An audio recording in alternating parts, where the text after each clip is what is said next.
The Jewish Story Podcast. When does something really belong to us? My 1-year-old grandson knows the answer. When he desires that something and makes a grab for it. And if he doesn't immediately receive it, then of course he's entitled to express his right to protest by crying, shouting, or having a temper tantrum.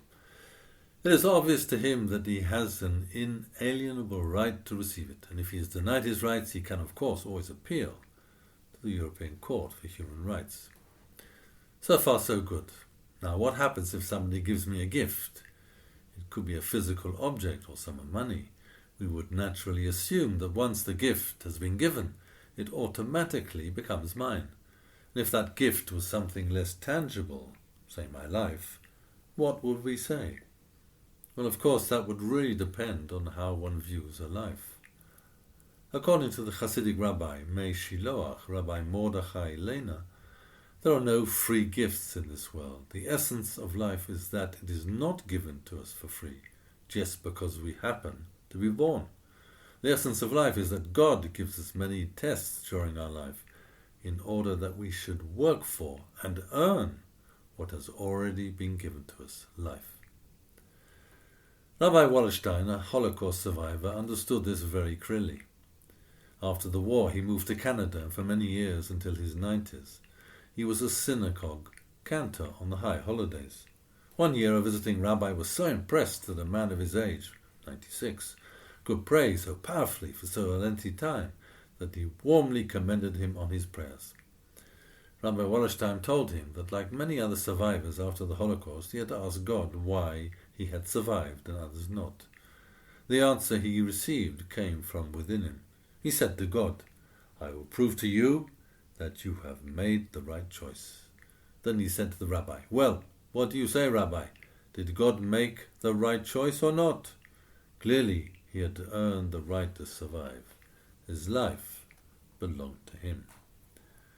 And what is the alternative to earning one's right to live? According to Rabbi Leiner, it will be a non-godly approach. That is the idea that our life belongs to us, and we are totally free to do with it what we want. But as far as he was concerned, anything that you receive without asking for it, without crying for it, without working for it, doesn't really belong to you. This approach, of course, goes against an enlightened, Western, modern vision of a society built on the foundation block of human rights. We live and breathe rights, says Alan Bloom in the closing of The American Mind. Rights don't require tests. Government exists to protect people's rights, to protect the product of their labor, property, life, and liberty.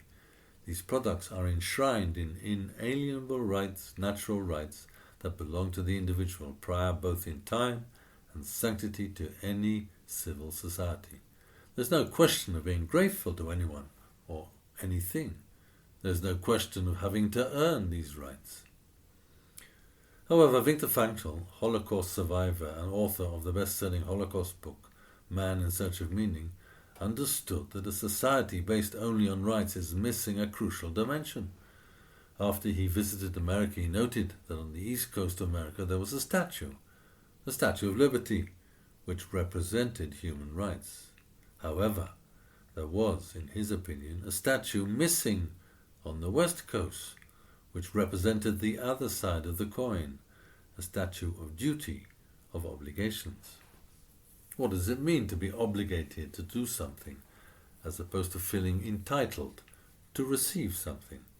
Let me tell you a story. A woman came to the Maggid of Koznitz and asked him for a blessing that she should have a child.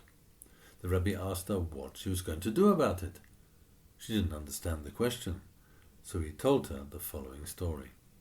Once the Baal Shem Tov, owner of the good name, the founder of the Hasidic movement, was visiting a certain town, and a woman came to him and asked for a blessing that she should have a child. He asked her, "What are you going to do about it?" She answered that she didn't have anything to give him.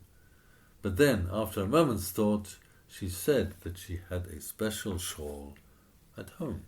So off she went to get the shawl. However, when she returned, the Baal Shem Tov had already left and gone back to his village. Not dismayed, however, she made her way to the village by foot. The Baal Shem Tov happily accepted her gift and hung it on the wall in the House of Learning. Some 9 months later, she gave birth. The woman, after hearing the story, said to the Rebbe, "I also have a shawl.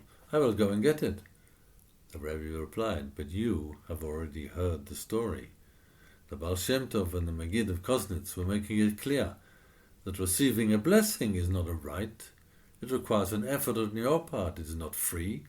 And sometimes the effort required is not clear at all, as in the following story. One time a villager came to the Maggid and asked for a blessing, as his daughters were of marital age and he did not have the means to marry them off. The Maggid blessed him that it should be his day. Happy with his blessing, the villager began his journey home. He went to the train station and waited for his train to arrive. All of a sudden, a rather well-dressed gentleman approached him and asked him if he could hold his briefcase while he went to buy a ticket. The villager agreed, even though he found it a bit strange, as the briefcase was small. It didn't weigh very much. In the meantime, his train was approaching, and the mysterious gentleman had not yet returned to reclaim his briefcase. He didn't know what to do. In the end, he decided before getting on the train to ask someone standing near him to hold the briefcase until its owner returned. He got on the train and sat down.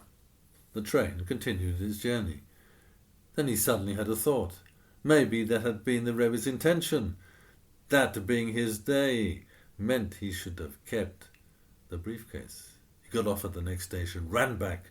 There was nobody there at the station, so he ran back to the Rebbe and told him what had happened. The Rebbe said to him, "Fool, fool, fool." In order to manifest his blessing, he had to change his normal way of behaving, either to get on the train with the briefcase, or miss the train and wait for the owner to return, who it seems would have not done so. Either way, it involved an effort on his part. Being your day is not an inalienable right.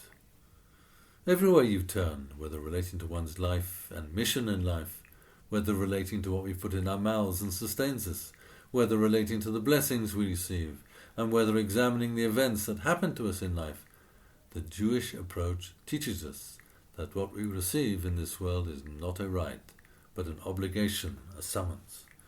But you will be forgiven for thinking otherwise. For example, 2 Jewish charities recently publicized their plan to work together in order to advance human rights as the cornerstone of Jewish life and as a powerful tool to challenge discrimination and build solidarity. They want to build a rights-based response to anti-Jewish racism, ensuring community concerns are given proper weight in national discussions on equality and civil liberties.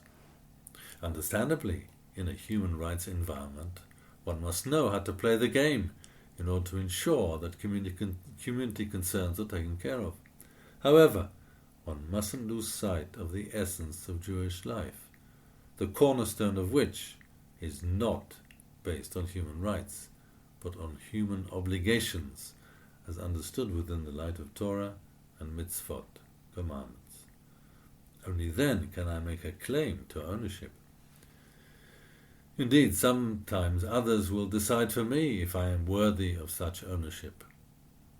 There were hard times for Rebbe Noach of Lechavich, and he sank so deeply in debt that he was forced to visit the various towns where his Hasidim lived, and they were pleased to be able to help him in his hour of need. When he arrived in Minsk, all the famous names of that scholarly city came out on him, for he was renowned even in non-Hasidic circles for his erudition. Rabbi Noach saw this welcome as being addressed to him almost on false pretenses, and later commented, "The sages of Minsk came out to do me honor. But I only set out on my travels because I am in debt and have to pay my creditors. After all, it is only money that I owe, not honor." One of his favourite sayings was the following: a man is often called a microcosm, a small world. If he is a whole world in his own estimation, then he is small. If he is small in his own eyes, then he is a whole world. My grandson, as of yet, regards himself as a whole world. Rabbi Noach regarded himself as small and earned the whole world, but a world not full of rights, but of obligations.